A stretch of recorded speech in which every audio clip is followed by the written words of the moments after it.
Hi friends, कल के दिन बहुत बड़ी शिवरात्रि है, ये आप सब जानते हैं। कल महाशिवरात्रि पर शुक्रवार के दिन शिव योग, सिद्ध योग, गज केसरी योग, धन योग, सर्वार्थ सिद्धि योग का संयोग बन रहा है। मतलब ये सारे के सारे जो हम कहते हैं ना डिवाइन टाइम, वो एक साथ एक ही दिन आ रहा है।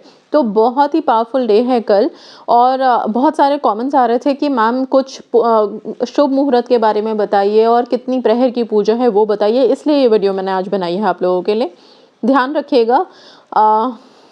यस, बहुत ही पावरफुल है। जैसा कि मैं बता रही हूँ, शिवलिंग की पूजा अर्चना तो हम सभी करते हैं। दूध, दही, घी, शहद, शक्कर, हर चीज़, पान, सुपारी, लौंग, इलायची, ये सब चीज़ें जो भी इस्तेमाल होती हैं उन सब चीज़ों का इस्तेमाल करेंगे आप और पूजा अर्चना करेंगे, ठीक है। इसके साथ साथ आपको एक चीज़ और बता देती हूँ कि महाशिवरात्रि की जो पूजा है वो शाम को होगी, शाम को ही मुहूर्त लग रहा है। इसीलिए कन्फ्यूजन इतना ज़्यादा था कि 8 मार्च को मनाएं या 9 मार्च को मनाएं, ठीक है। तो आप सबसे पहले सुन लीजिए कि जलाभिषेक, मतलब जो जल हम चढ़ाते हैं शिवलिंग पे, उसका टाइम क्या है। 8 मार्च को, कल शुक्रवार को शाम को 6:25 से रात के 8:52 तक का टाइम है जब आप जलाभिषेक करेंगे। वही जो काल होता है, ठीक है, हमारे पंचांग के हिसाब से जो काल है उस काल में आप जलाभिषेक कर सकते हैं, जल चढ़ा सकते हैं शिवलिंग पे। वैसे तो कल सुबह से ही पूजा अर्चना शुरू हो जाएगी, ओके, क्योंकि मान्यता यही है। और बहुत से लोग वर्किंग होते हैं तो पॉसिबल नहीं हो पाता, तो सुबह भी आप जल चढ़ा सकते हैं। लेकिन ये जो प्रहर, ये जो टाइम मैं आपको बता रही हूँ, इस टाइम पे कोशिश कीजिएगा मंदिर ना भी जा सकें तो जैसा कि मैंने आप लोगों को एक वीडियो में अच्छे से बताया है कि आप घर में ही शिवलिंग की रचना कैसे कर सकते हैं, शिवलिंग बना करके उस पर जल कैसे चढ़ा सकते हैं। तो प्लीज़ कम से कम घर में चढ़ाइए, इस टाइम पे ज़रूर चढ़ाइए। मुहूर्त की अपनी ही मान्यता होती है। दूसरा बता दूं, शिवरात्रि के दिन सबसे ज़्यादा जो खास पूजा होती है वो मध्य रात्रि की होती है। मतलब आधी रात में जो पूजा की जाती है उसकी अपनी ही मान्यता है, ओके। और रात में 4 प्रहर की पूजा होती है, ओके। क्यों? क्योंकि 8 मार्च को देर रात, और वो टाइम क्या है मैं बता देती हूँ, 12:07 से लेकर के 12:55 तक बहुत अच्छा मुहूर्त है। धार्मिक मान्यता है कि इस टाइम पे आप शिवलिंग की पूजा करें। और कुछ नहीं तो मध्य रात्रि में प्लीज़ अपने घर में ही शिवलिंग के सामने, अगर शिवलिंग है तो आप घर में ही दीपक ज़रूर जलाएं, दिया ज़रूर जलाएं, चौमुखी दिया जलाएं अच्छा सा।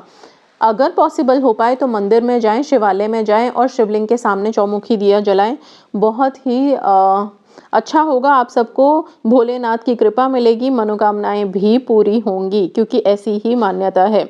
असल में क्या है कि इस दिन की सबसे ज़्यादा जो मान्यता है वो ये है कि आधी रात के समय ही जो शिवलिंग था उसमें ज्योतिर्लिंग का प्रादुर्भाव हुआ था, ठीक है। सो शक्तियाँ आई थी, इसीलिए रात्रि में ही पूजा मानी जाती है शिवरात्रि के दिन। तो आप लोग प्लीज़ रात के टाइम पे बैठ करके हो सके तो अपनी अपनी विशेस के लिए प्रे करें, अपनी अपनी विशेस के लिए आप लोग कुछ स्क्रिप्टिंग करें, वो चीज़ आप लोगों को बहुत हेल्प करेगी।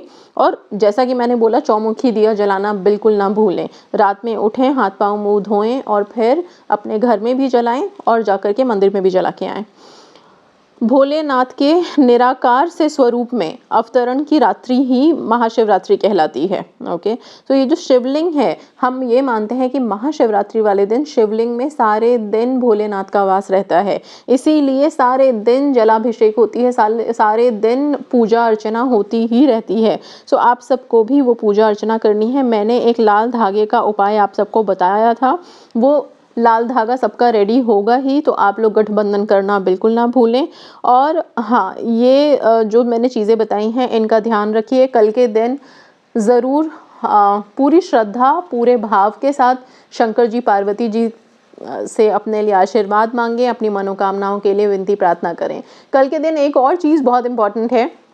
कल के दिन शंकर भगवान ने अपना वैराग्य छोड़ करके गृहस्थ अपनाया था, मतलब शादी हुई थी उनकी, विवाह हुआ था, ठीक है। तो इसी तरह से मैं आप सबके लिए कामना करती हूँ कि जितने भी आपके स्पेसिफिक पर्सन्स हैं, चाहे वो गर्ल्स हैं, बॉयज़ हैं, जो भी हैं, और जो लोग शादी नहीं कर पा रहे हैं, किसी भी रीज़न से कमिटमेंट नहीं दे पा रहे हैं, कल के दिन आप सबकी मनोकामनाएं पूरी हो और आपके भी स्पेसिफिक पर्सन अपनी अपनी प्रॉब्लम्स छोड़ करके आपको कमिटमेंट दे एंड शादी के बंधन में आप भी बंधो।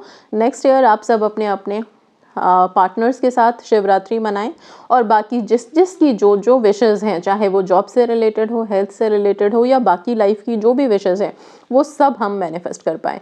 भोले शंकर की कृपा सभी पे बनी रहे। मंत्र मैंने आपको बता दिया था कौन कौन से उच्चारण करने हैं। कल सारे दिन और कुछ नहीं तो ओम नमः शिवाय तो हमारा है ही, उसका जाप आप मन में करते रहिए, ओम नमः शिवाय, ओम नमः शिवाय। कल तो इसको ज़ुबान से हटने ही नहीं देना है, कल इससे बड़ा कोई स्विच वर्ड नहीं। और मंत्र मैंने पहले ही दिए हुए हैं, लेकिन ये सबसे बढ़िया मंत्र है जो सारे दिन आप बोलते रहोगे। मन को शुद्ध रखो, कल जितना हो सके खुश रहो और पॉजिटिव बोलें। So that's all, thank you so much and yes, happy Shivratri.